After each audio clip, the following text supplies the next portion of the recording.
बजरिया, आईना कंघी सिंदूर टिकली सबके लगल बजरिया, आईना कंघी सिंदूर टिकली सबके लगल बजरिया, आईना कंघी सिंदूर टिकली सबके लगल बजरिया।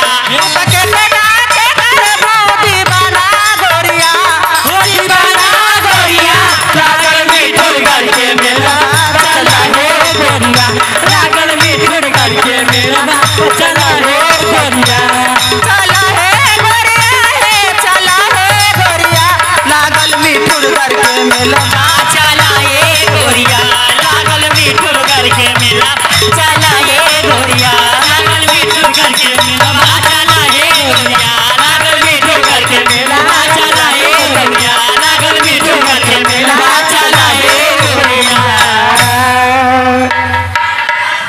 हे बहन, हाँ बहन, चलो लगाते हम लोग अपने अपने दुकान पे बैठो सहेली, अपने अपने जगह पे बैठ जाओ।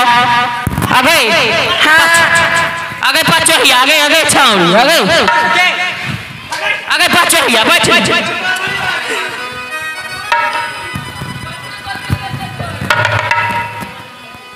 आइए आइए आइए, हर एक माल 10 रुपया 10 रुपया 10 रुपया। हमरा बहिनी छोटी फिल्म ले जाइए, आइए आइए आइए, बच्चा खिलने वाला खिलौना लीजिएगा वो भी 15 रुपया, सिंदूर लीजिएगा वो भी 15 रुपया, 15 रुपया 15 रुपया मात्र 15 रुपया। आइए लीजिए, आइए आइए, हमरा बहनियों के ला आईना ले भाई, कंघी ले से हो चाहिए, और टिकली ले भाई, और सिंदूर ले भाई से हो चाहिए। अब ले जाओ दैया की दैया, हर एक माल 10 रुपया, दैया की दैया। आइए तो देर किस बात की, आइए अपना 15 रुपया दीजिए और एगो सिंदूर लीजिए। भैया दीदी की टुकुर ताकत छिए, हमरा दुकान पे आइए ना, 10 रुपया में सौदा लियो। आइए आइए, रास्ते का माल सस्ते में, हर एक माल 2 रुपया 2 रुपया 2 रुपया। आइए आइए आइए, ओ माय गॉड, आइए आइए, ले जाइए हर एक माल, छोटी कम ऑन बैक साइड, 10 रुपया हर एक माल।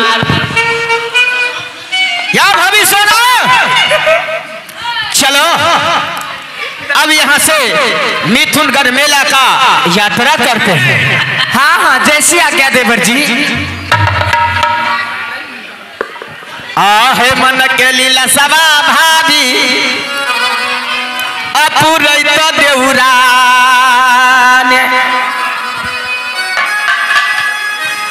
आट भाभी मोरी सुनला साथिए,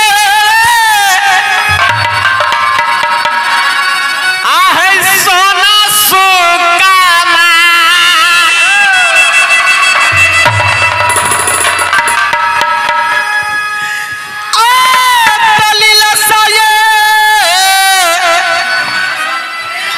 पूरे तो यही भौजी है,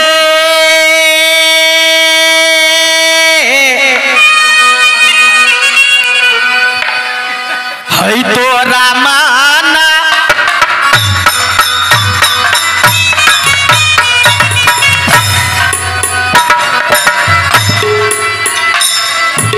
हे मना केली लसा भाभी है, देव है पूरा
देवर जी आप कितना दूर बचा है? बस बस यही देखो, यही माँ गंगा का नदी है और ये नदी पार करते ही मिथुनगढ़ मेला 14 कोस का राज है। क्या? जो राजा गोरखा ने पत्थर तोड़ तोड़ कर मेला लगाया है। क्या यही गंगा की धार है? लेकिन बड़ी भाभी, हाँ देवर जी, इस मेले में आने वाले सभी यात्रीगण सबसे पहले गंगा स्नान करते हैं, उसके बाद ही मेला प्रवेश करते हैं। लेकिन आपकी कहना मैं समझ गई देवर जी। जो भाभी आप आए हैं तो पहले मेला घुसने से पहले आप गंगा स्नान कर लीजिए। हाँ भाभी जी, तो ठीक है, गंगा स्नान कर लो, उसके बाद मेला प्रवेश करना। जब तक आप गंगा स्नान करोगी तब तक ये रुदल सिंह करे कमान से जिस गंगा किनार में करी से करी पहरा जगाएगा। तो ठीक है देवर जी, मैं तो गंगा की स्नान कर लूंगी, आपको भी करना पड़ेगा ना? ए बड़ी भाभी, पहले आप करो ना। ठीक है देवर जी। आ है गंगा या सालानमा करी हो है, आ है गंगा जी में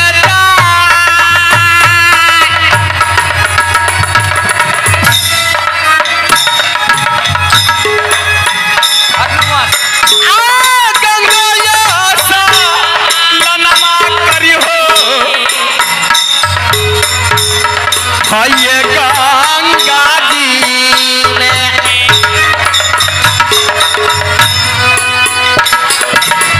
हे गंगा मैया रहतो भौजी है तोरे पर सहाय।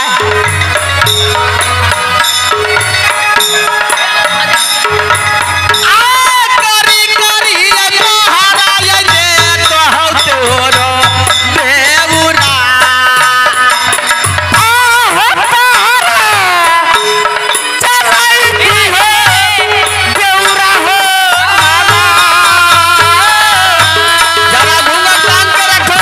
दूसरे राज्य के आदमी देख लेंगे।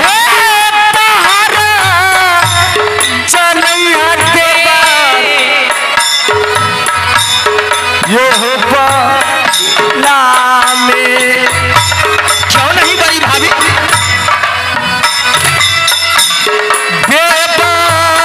सुनला हो उदय चांद हमार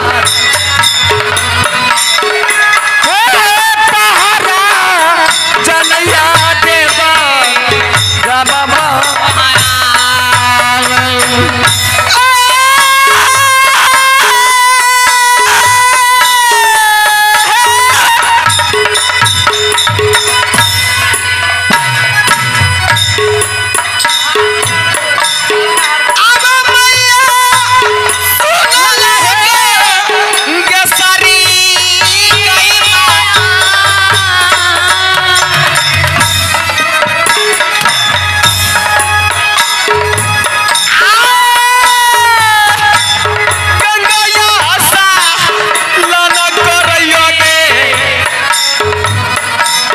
भाभी सोना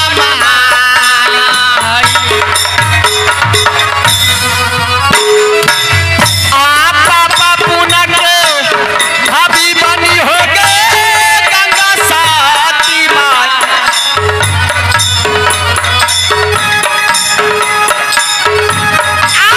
गंगा या सलामा मांगे कर गई भाभी सोना माँ।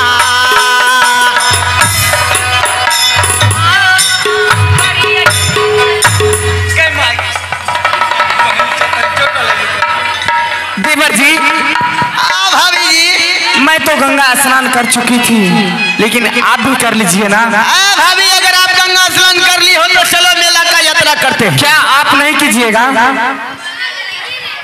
क्या मुझे भी गंगा स्नान करना पड़ेगा?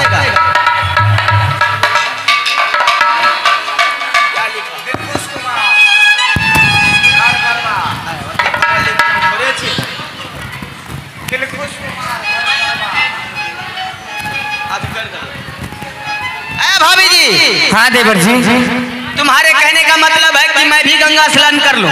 हाँ हाँ, मेरे सर पे पाप मंडरा रहा है। अगर मैं गंगा स्नान कर लूं तो ये सारा पाप धुल जाएगा। हाँ हाँ देवर जी। लेकिन मैं वैसे गंगा स्नान नहीं करूंगा। तो कैसे कीजिएगा? मैं गंगा स्नान तभी करूंगा। कैसे? जिस तरह से आप गंगा स्नान कर रहे थे, हाँ हाँ और मैं कड़ी से कड़ी पहरा दे रहा था, हाँ हाँ देवर जी। उसी तरह से जब मैं गंगा स्नान करूंगा, आपको ये मेरा तेगा लेकर कड़ी से कड़ी पहरा देना पड़ेगा। ठीक है, जैसी आज्ञा देवर जी। क्या आपको मंजूर है? मंजूर है। तो ठीक है, ये तेगा संभालो और कड़ी से कड़ी पहरा देना।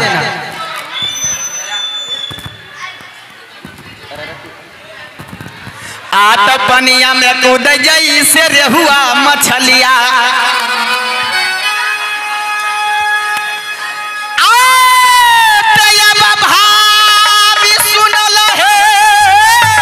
हाँ हाँ देवर जी। सती सोना सुकमा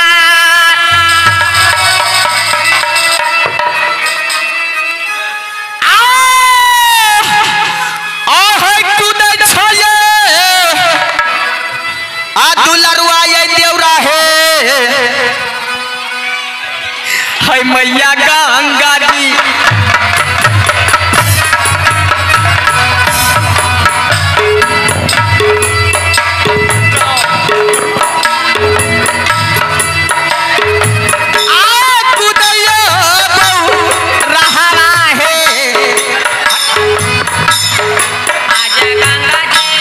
मैया गंगा जी ने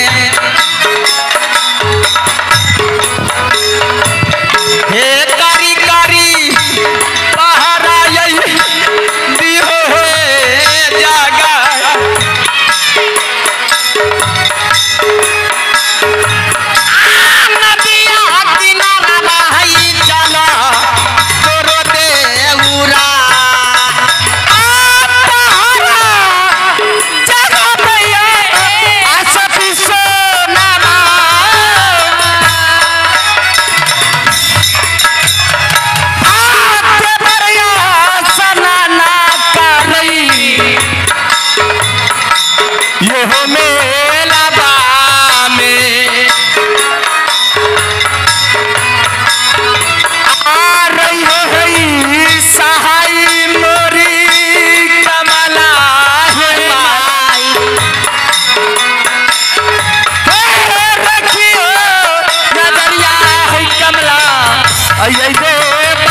गंगा स्नान कर चुके हैं। मैं भी गंगा स्नान कर लिया हूँ। अच्छा, और ये लीजिए एक गुप्त महाशय की ओर से मेरे भाई साहब नाम तो नहीं बताए हैं मास्टर साहब, लेकिन 51 रुपए का पुरस्कार दिए हैं गोविंद यादव जी। 51 रुपए का पुरस्कार दिए हैं हमारे जय मां शारदे आदर्श समाज पार्टी की ओर से। बहुत बहुत धन्यवाद भाभी। हाँ देवर जी, अब देखो वो लाइट जो जल रहा है ना, हाँ वही मिथुनगढ़ मेला है। हेलो। हाँ तो करमवीर जी मेरा मालिक, आप जहाँ कहीं भी हैं बेटिक पहुँचाने का कृपा करेंगे, नहीं तो माइक बंद हो जाएगा। करमवीर मेला मालिक, आप जहाँ कहीं भी हैं हमारे ऑपरेटर साहब को पास बेटिंग पहुँचाने का कृपा करेंगे। चलो भाभी, चलो 5 कदम आगे मिथुनगढ़ मेला है। बाजार खुली है। अच्छा, हाँ बाजार भी लगे हैं एकदम बिल्कुल। आइए आइए, हर एक माल 10 रुपया, हर एक माल 10 रुपया। तो चला दो। चलो देवर जी, आइए आइए आइए, चलो बजाओ। आइए आइए हर एक माल।